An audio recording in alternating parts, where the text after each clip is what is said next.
ओम नमः शिवाय। प्रिय साथियों, शिव महापुराण के पावन श्रवण में विद्येश्वर संहिता में आज बंधन और मोक्ष का विवेचन, शिव पूजा का उपदेश, लिंग आदि में शिव पूजन का विधान, भस्म के स्वरूप का निरूपण और महत्व, शिव एवं गुरु शब्द की उत्पत्ति तथा शिव के भस्म धारण का रहस्य। ऋषि बोले, सर्वज्ञों में श्रेष्ठ सूत जी, बंधन और मोक्ष का स्वरूप क्या है, यह हमें बताइए। सूत जी ने कहा, महर्षियों, मैं बंधन और मोक्ष का स्वरूप तथा मोक्ष के उपाय का वर्णन करूँगा। तुम लोग आदरपूर्वक सुनो। जो प्रकृति आदि 8 बंधनों से बंधा हुआ है वह जीवबद्ध कहलाता है, और जो उन 8 बंधनों से छूटा हुआ है उसे मुक्त कहते हैं। प्रकृति आदि को वश में कर लेना मोक्ष कहलाता है। बंधन आगंतुक है और मोक्ष स्वतः सिद्ध है। बद्ध जीव जब बंधन से मुक्त हो जाता है तब उसे मुक्त जीव कहते हैं। प्रकृति बुद्धि अर्थात महतत्व, त्रिगुणात्मक अहंकार और 5 तन्मात्राएं, इन्हें ज्ञानी पुरुष प्रकृत्यादष्टक मानते हैं। प्रकृति आदि 8 तत्वों के समूह से देह की उत्पत्ति होती है। देह से कर्म उत्पन्न होता है और फिर कर्म से नूतन देह की उत्पत्ति होती है। इस प्रकार बारंबार जन्म और कर्म होते रहते हैं। शरीर को स्थूल, सूक्ष्म और कारण के भेद से 3 प्रकार का जानना चाहिए। स्थूल शरीर अर्थात जागृत अवस्था में व्यापार कराने वाला, सूक्ष्म शरीर जागृत और स्वप्न अवस्था में इंद्रिय भोग प्रदान करने वाला, तथा कारण शरीर अर्थात सुप्तावस्था में आत्मानंद की अनुभूति कराने वाला कहा गया है। जीव को उसके प्रारब्ध कर्मानुसार सुख दुख प्राप्त होते हैं। वह अपने पुण्य कर्मों के फलस्वरूप सुख और पाप कर्मों के फलस्वरूप दुख का उपभोग करता है। अतः कर्म पाश से बना हुआ जीव अपने त्रिविध शरीर से होने वाले शुभाशुभ कर्मों द्वारा सदा चक्र की भांति बारंबार घुमाया जाता है। इस चक्रवत भ्रमण की निवृत्ति के लिए चक्रकर्ता का स्तवन एवं आराधन करना चाहिए। प्रकृति आदि जो 8 पाश बताए गए हैं उनका समुदाय ही महाचक्र है, और जो प्रकृति से परे है वे परमात्मा शिव हैं। भगवान महेश्वर ही प्रकृति आदि महाचक्र के कर्ता हैं, क्योंकि वे प्रकृति से परे हैं। जैसे बकायन नामक वृक्ष का थाला जल को पीता और उगलता है, उसी प्रकार शिव प्रकृति आदि को अपने वश में करके उस पर शासन करते हैं। उन्होंने सबको वश में कर लिया है, इसीलिए वे शिव कहे गए हैं। शिव ही सर्वज्ञ, परिपूर्ण तथा निष्प्रस हैं। सर्वज्ञता, तृप्ति, अनादिबोध, स्वतंत्रता, नित्य अलुप्त शक्ति से संयुक्त होना और अपने भीतर अनंत शक्तियों को धारण करना, महेश्वर के इन 6 प्रकार के मानसिक ऐश्वर्यों को केवल वेद जानता है। अतः भगवान शिव के अनुग्रह से ही प्रकृति आदि 8 तत्व वश में होते हैं। भगवान शिव का कृपा प्रसाद प्राप्त करने के लिए उन्हीं का पूजन करना चाहिए। यदि कहें शिव तो परिपूर्ण हैं, निष्प्रह हैं, उनकी पूजा कैसे हो सकती है, तो इसका उत्तर यह है कि भगवान शिव के उद्देश्य से उनकी प्रसन्नता के लिए किया हुआ सत्कर्म उनके कृपा प्रसाद को प्राप्त कराने वाला होता है। शिवलिंग में, शिव की प्रतिमा में तथा शिव भक्त जनों में शिव की भावना करके उनकी प्रसन्नता के लिए पूजा करनी चाहिए। वह पूजन शरीर से, मन से, वाणी से और धन से भी किया जा सकता है। उस पूजा से महेश्वर शिव जो प्रकृति से परे हैं पूजक पर विशेष कृपा करते हैं, और उनका वह कृपा प्रसाद सत्य होता है। शिव की कृपा से कर्म आदि सभी बंधन अपने वश में हो जाते हैं। कर्म से लेकर प्रकृति पर्यंत सब कुछ जब वश में हो जाता है तब वह जीव मुक्त कहलाता है और स्वात्मा राम रूप से विराजमान होता है। परमेश्वर शिव की कृपा से जब कर्म जनित शरीर अपने वश में हो जाता है तब भगवान शिव के लोक में निवास का सौभाग्य प्राप्त होता है। इसी को सालोक्य मुक्ति कहते हैं। जब तन्मात्राएं वश में हो जाती हैं तब जीव जगदम्बा सहित शिव का सामीप्य प्राप्त कर लेता है। यह सामीप्य मुक्ति है। उसके आयुध आदि और क्रिया आदि सब कुछ भगवान शिव के समान हो जाते हैं। भगवान का महाप्रसाद प्राप्त होने पर बुद्धि भी वश में हो जाती है। बुद्धि प्रकृति का कार्य है, उसका वश में होना साष्ट मुक्ति कहलाती है। पुनः भगवान का महान अनुग्रह प्राप्त करने पर प्रकृति वश में हो जाती है। उस समय भगवान शिव का मानसिक ऐश्वर्य बिना यत्न के ही प्राप्त हो जाता है। सर्वज्ञता और तृप्ति आदि जो शिव के ऐश्वर्य हैं, उन्हें पाकर मुक्त पुरुष अपने आत्मा में ही विराजमान होता है। वेद और शास्त्रों में विश्वास रखने वाले विद्वान पुरुष इसी को सायुज्य मुक्ति कहते हैं। इस प्रकार लिंग आदि में शिव की पूजा करने से क्रमशः मुक्ति स्वतः प्राप्त हो जाती है। इसलिए शिव का कृपा प्रसाद प्राप्त करने के लिए तत्संबंधी क्रिया आदि के द्वारा उन्हीं का पूजन करना चाहिए। शिव क्रिया, शिव तप, शिव मंत्र जप, शिव ज्ञान और शिव ध्यान के लिए सदा उत्तरोत्तर अभ्यास बढ़ाना चाहिए। प्रतिदिन प्रातः काल से रात को सोते समय तक और जन्म काल से लेकर मृत्यु पर्यंत सारा समय भगवान शिव के चिंतन में ही बिताना चाहिए। संदो जातादि मंत्रों तथा नाना प्रकार के पुष्पों से जो शिव की पूजा करता है वैसी को ही प्राप्त होगा। ऋषि बोले, उत्तम व्रत का पालन करने वाले सूत जी, लिंग आदि में शिव जी की पूजा का क्या विधान है, यह हमें बताइए। इस प्रकार सूत जी ने कहा, द्विजो, मैं लिंगों के क्रम का यथावत वर्णन कर रहा हूँ, तुम सब लोग सुनो। वह प्रणव की समस्त अभीष्ट वस्तुओं को देने वाला प्रथम लिंग है, उसे सूक्ष्म प्रणव रूप समझो। सूक्ष्म लिंग निष्कल होता है और स्थूल लिंग सकल। पंचाक्षर मंत्र को स्थूल लिंग कहते हैं। उन दोनों प्रकार के लिंगों का पूजन तप कहलाता है। वे दोनों ही लिंग साक्षात मोक्ष देने वाले हैं। पौरुष लिंग और प्रकृति लिंग के रूप में बहुत से लिंग हैं, उन्हें भगवान शिव ही विस्तार पूर्वक बता सकते हैं, दूसरा कोई नहीं जानता। पृथ्वी के विकारभूत जो लिंग ज्ञात हैं उनको मैं तुम्हें बता रहा हूँ। उनमें स्वयंभू लिंग प्रथम है, दूसरा बिंदु लिंग, तीसरा प्रतिष्ठित लिंग, चौथा चर लिंग और पांचवा गुरु लिंग है।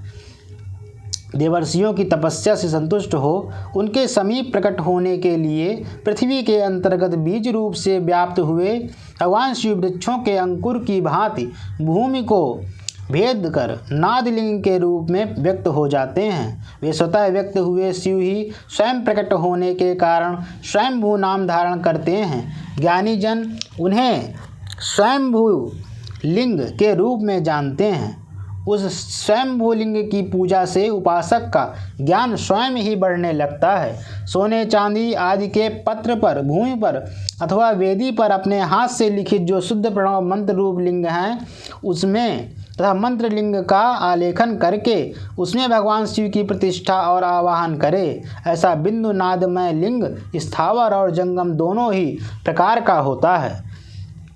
इसमें शिव का दर्शन भावनामय ही है, ऐसा निसंदेह कहा जा सकता है। जिसको जहाँ भगवान शंकर के प्रकट होने का विश्वास हो उसके लिए वहीं प्रकट होकर वे अभीष्ट फल प्रदान करते हैं।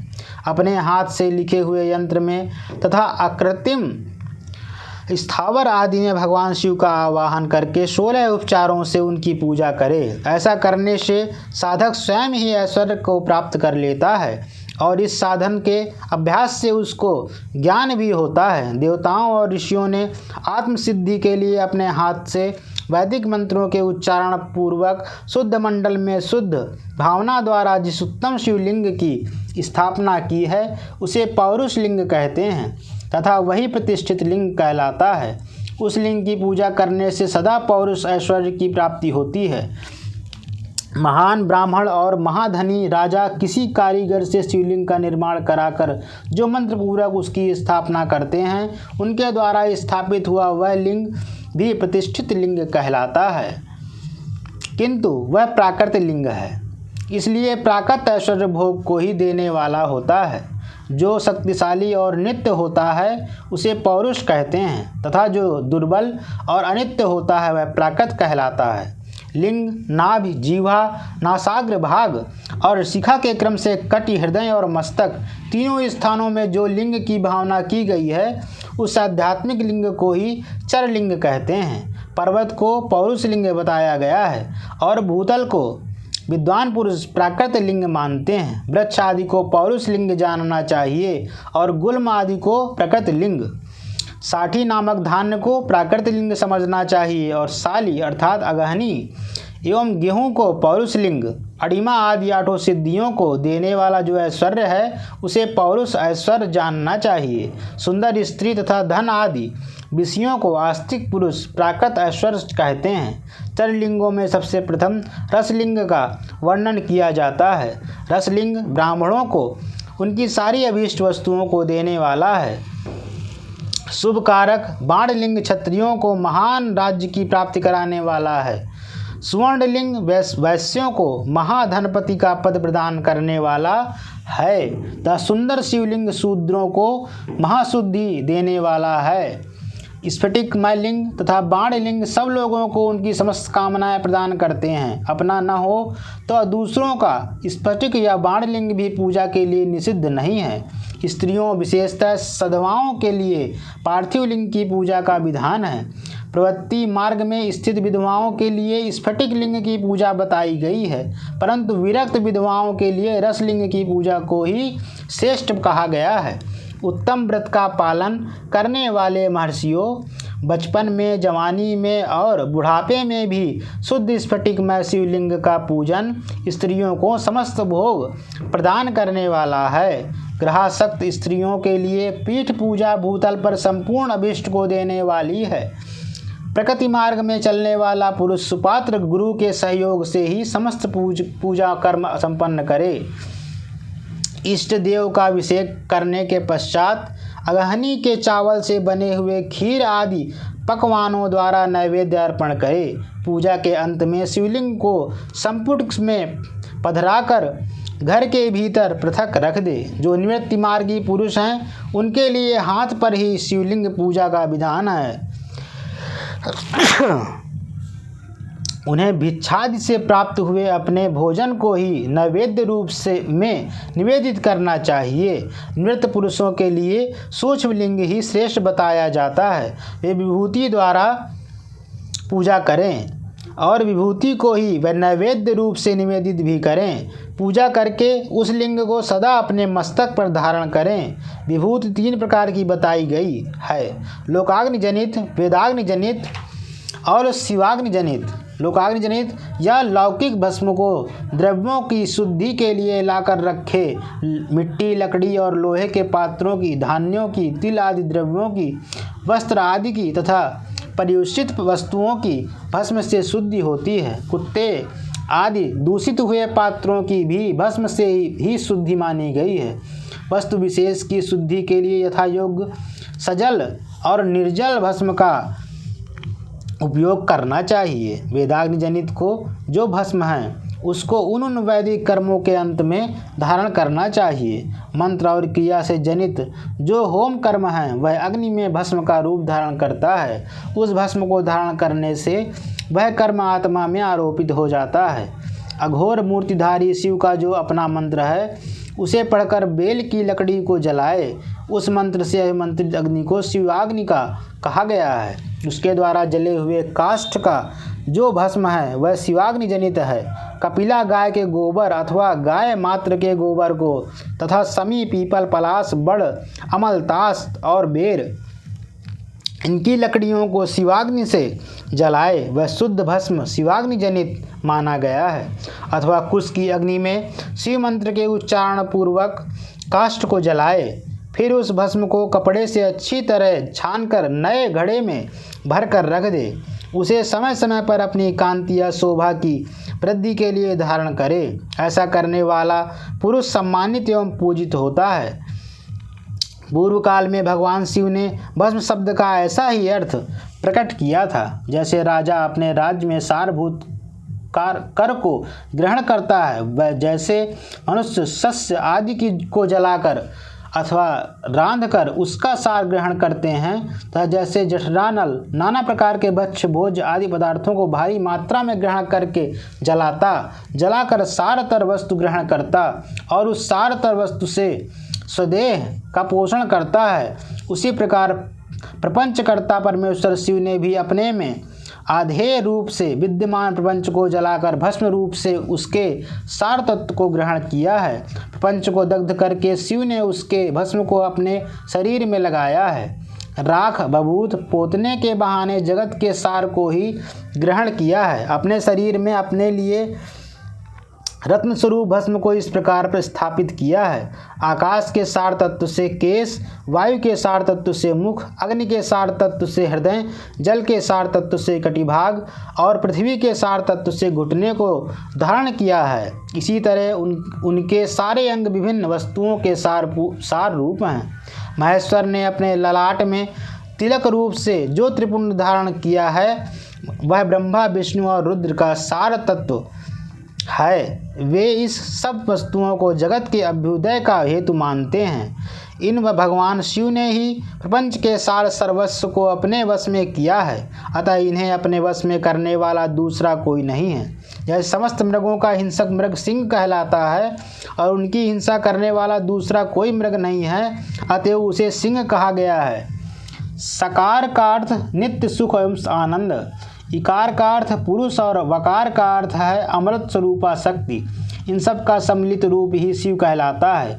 अतः इस रूप में भगवान शिव को अपना आत्मा मानकर उनकी पूजा करनी चाहिए।